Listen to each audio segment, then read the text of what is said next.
Hello, അസ്സലാമലൈക്കും. എന്തൊക്കെ വിശേഷം? സുഖമല്ലേ? അപ്പോൾ ഇന്നത്തെ വീഡിയോ ഒരു കോയടൻ്റെ റെസിപ്പിയാണ്. അപ്പോൾ കുറേ ആയിക്കണ് വീഡിയോ ഒക്കെ ഒന്ന് ഇട്ടിട്ട്. അപ്പോൾ ഇന്നൊരു പലഹാരത്തിൻ്റെ റെസിപ്പി ആവാൻ വിചാരിച്ച്. ഇങ്ങനെ നമ്മൾ മൈദമാവ് ചപ്പാത്തി കുഴക്കണ മാതിരി കുഴച്ചവിടെ വെച്ചിക്കണ്. ചപ്പാത്തി കുഴക്കണ മാതിരി കേട്ടോ. അല്ലാതെ അത് കുറച്ച് നേരം റെസ്റ്റ് ചെയ്യാൻ വെക്കുക. എന്നാൽ നല്ല സോഫ്റ്റായി കിട്ടും ചെയ്യും കേട്ടോ. അപ്പോൾ ഇനി ചിക്കൻ വേവിച്ചെടുത്തിട്ടുണ്ട്. അപ്പോൾ നമ്മൾ കോഴി വെച്ചിട്ടാണ് ഉണ്ടാക്കുന്നത് കോയട. അതേപോലെ തന്നെ നമുക്ക് അതിലേക്ക് ആവശ്യമുള്ള മിക്സിക്ക് ആവശ്യമുള്ള അതിൻ്റെ കൂട്ടിക്ക് വേണ്ടിയിട്ടുള്ള ഉള്ളി ഇതേപോലെ നല്ലോണം മുറിച്ച് എടുക്കാണ്ട്, പൊരിച്ച് മാതിരി എടുക്കാണ്ട്. അപ്പോൾ ഇങ്ങനെ ഒരു ചട്ടിയിൽ കുറച്ച് എണ്ണ ഒഴിച്ചിക്കാണ്ട് അതിലേക്ക് ഉള്ളി കണ്ട് ഇട്ട് കൊടുത്തേക്കണ്. എന്നിട്ട് നല്ലോണം ഇളക്കി കൊടുക്കുക.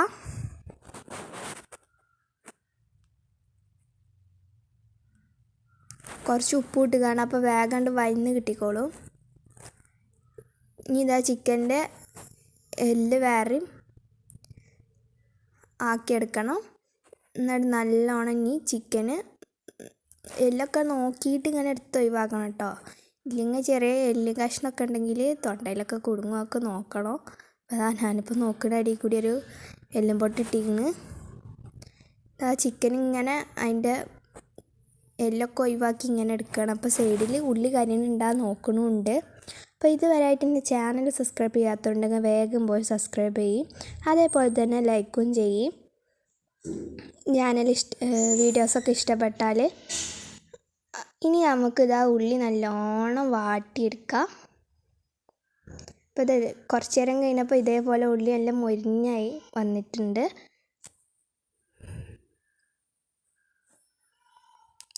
ഇത്ര പോരാ, കുറച്ചും കൂടി ഒന്ന് മൊരിയണം. കരിയാതെ നോക്കണം കേട്ടോ.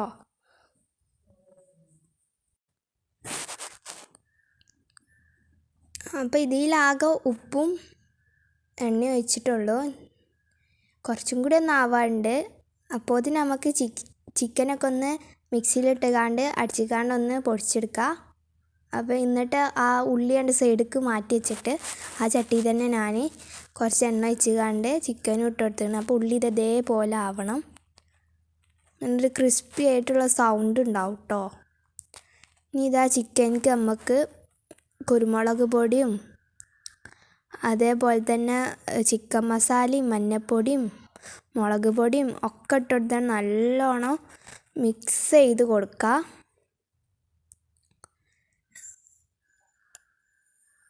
ഇനി ഇതൊന്ന് വെള്ളമൊക്കെ ഒന്നും ഇല്ലാതെ വറ്റിയൊന്ന് ക്രിസ്പിയായി വന്നതിന് ശേഷം നമുക്ക് ആ ഉള്ളി ഇട്ടെടുത്ത് നല്ലോണം മിക്സ് ചെയ്തിട്ട് ഒരു പ്ലേറ്റിലേക്കാണ് മാറ്റി വെക്കുക.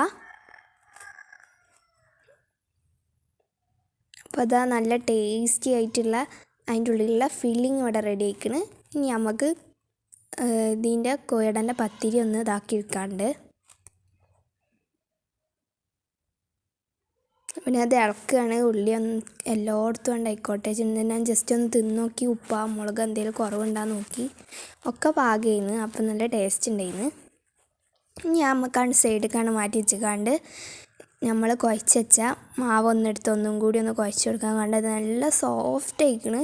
അതുപോലെ തന്നെ അങ്ങനെ വലിക്കുമ്പോൾ കുറച്ച് നല്ല ടൈറ്റും ഉണ്ട്, എന്നാലോ അധികം ടൈറ്റ് ഇല്ലേനു. അങ്ങനത്തെ ഒരു ക്വാളിറ്റിയിലായിക്കണ്. ഇനി കൗണ്ടർ ടോപ്പൊക്കെ ഒന്ന് തുടച്ച് വൃത്തിയാക്കിയിട്ട് നമുക്ക് ഇവിടെ വെച്ചിട്ട് ഇങ്ങനെ കുഴച്ചെടുക്കാം.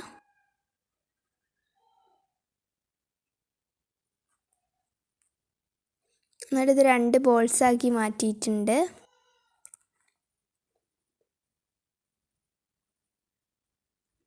ഇനി നല്ലോണം പരത്തിയെടുക്കണം. നൈസായിട്ട് കട്ട് ചെയ്യാതെ നല്ലോണം പരത്തി നമുക്ക് എടുക്കണം. എന്നിട്ട് ഇതേപോലത്തെ മൂടി വെച്ചിട്ട് ഇങ്ങനെ കട്ട് ചെയ്താൽ മതി. അപ്പോൾ ഫസ്റ്റത്തെ ഇതിൻ്റെ ഒക്കെ കുളയിക്കണ്. അപ്പോൾ ഞാൻ എന്ത് ചെയ്ത് ഇങ്ങനെ കട്ട് ചെയ്ത് മാറ്റിയിട്ട് അതിൻ്റെ സൈഡ് എന്നിട്ട് വലിച്ചു നോക്കിയപ്പോൾ അടി ഒട്ടിയതാണ് പണി ചെയ്ത്. അല്ലാത്ത കുഴപ്പമൊന്നുമില്ല. ഞാൻ ശ്രദ്ധിച്ചിട്ടില്ലേ എണ്ണ തൂകാൻ മറന്നീന്ന്. എന്നാൽ ഞാൻ ഇങ്ങനെ ഒന്ന് പൊക്കിയതിൻ്റെ ശേഷം ഇതേപോലെ ഇങ്ങനെ എടുത്തുകാണ്ട് ആക്കി കൊടുത്ത്. അപ്പം നല്ല കട്ട് ചെയ്യാത്ത നൈസായിട്ട് കിട്ടിയിട്ടുണ്ട്. അപ്പം അതിന്മേൽ ഒരു കുരുമുളകിൻ്റെ തരി അവിടെ കുടുങ്ങിയിരിക്കണ്. അപ്പോൾ എടുത്തിട്ടാണ്.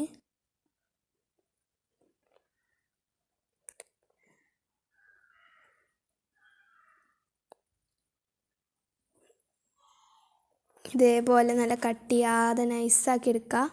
അപ്പോൾ ഇതിൻ്റെ കോലം നിങ്ങൾ നോക്കിയിട്ട് ഒന്നും വിചാരിക്കണ്ട, ഞാനാണ് പരത്തിക്കുന്നത്. അതിൻ്റെ ഒക്കെ മിസ്റ്റേക്ക് ഒരുപാടുണ്ടാവും.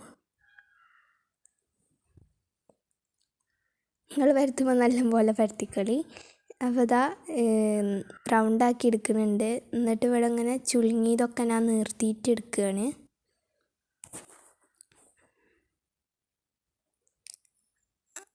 എന്നിട്ട് എല്ലാം കൂടി ഇനി ബാക്കിയുള്ള മാവ് വെച്ചിട്ട് ഇതേപോലെ ഒന്ന് കുഴച്ചെടുക്കുക. പിന്നെ അവിടെയുള്ള അടയാളങ്ങളൊക്കെ ഒന്നിങ്ങനെ കുഴച്ചെടുത്തപ്പോൾ ഇങ്ങനെ അയിമക്ക് തന്നെ പോകുന്നിക്കണ്. ഇതാ ഒന്നും കൂടി നമ്മൾ പരത്തിയെടുക്കുകയാണ്. ഞാൻ പിന്നെ വിചാരിച്ചു ഇനി പരത്തി നിങ്ങളെ ബോറാക്കണ്ടല്ലോ വിചാരിച്ചു. എന്ന് വെച്ച് കഴിഞ്ഞാൽ നിങ്ങളെ ബോറെടുത്തണ്ടല്ലോ വെച്ചിട്ടാണ് ഞാൻ ഒരു ഇതെടുത്തുകാണ്ട് അതിൻ്റെ ഉള്ളിൽ ഫില്ല് വെച്ചുകാണ്ട് ഇങ്ങനെ മടക്കിന്ന്. ഞാൻ ഈ കാണുന്നുണ്ട് വിചാരിച്ചിട്ടാണ് ഇങ്ങനെ മടക്കുന്നത്. പിന്നെ ഞാനിപ്പോൾ ഇതാ വീഡിയോ നോക്കുമ്പോഴാണ് കാണുന്നത് മനസ്സിലായത്. നമ്മൾ പൂവടക്കൊക്കെ ആക്കൂലേ എന്ന പോലെ ഇങ്ങനെ ആക്കിയെടുക്കുക. ഇതേപോലെ ഇങ്ങനെ റൗണ്ടാക്കിയിട്ട് അതിൻ്റെ നടുക്കിൽ ഒരു സ്പൂണ് ഫില്ലിങ് വെച്ചാൽ തന്നെ മതിയാവും. ഇത് ചെറിയതാട്ടോ അപ്പം ഞാൻ ഉണ്ടാക്കുന്നത്. ചെറിയത് തന്നെയാണ് ഉണ്ടാക്കൽ. ഇത് ചെറുതാണ്, പക്ഷേ വീഡിയോയിൽ കാണുമ്പോൾ കുറച്ച് വലിപ്പമുള്ളമാതിരി തോന്നും. ഇതേപോലെ ഇങ്ങനെ വിരലിൻ്റെ അവിടെ ഇങ്ങനെ വെച്ചിട്ട് അതിൻ്റെ ഒരു സൈഡിൽ ഇങ്ങനെ ഫില്ല് ഇട്ട് കൊടുത്തതിൻ്റെ ശേഷം ഒന്നാണ് മടക്കി കൊടുക്കൂ. ഇതേപോലെ മടക്കുക. എന്നിട്ട് സൈഡ് ഇതേപോലെ ഇങ്ങനെ ഒട്ടിച്ചു കൊടുക്കുക കേട്ടോ. എന്നിട്ട് ഇങ്ങനെ പൂവടൻ്റെ ആ രീതിയിൽ ഒരു കൈയായിട്ട് ഇങ്ങനെ ചെയ്താൽ മതി. കൈ ചെയ്യാനൊന്നും അറിയില്ല, എന്നാൽ ഞാൻ ചെയ്യുമ്പോൾ ഇങ്ങനെ ശരിയായി വരുന്നുണ്ട്. എന്നാലും കുഴപ്പമില്ല, ഒരു പിടുത്തമൊന്നും കിട്ടണില്ല. പിന്നെ ഇങ്ങനെ ചെയ്ത് തന്നപ്പോൾ പൂവടൻ്റെയൊക്കെ മാതിരത്തെ ലുക്കായി വന്നിക്കണ്.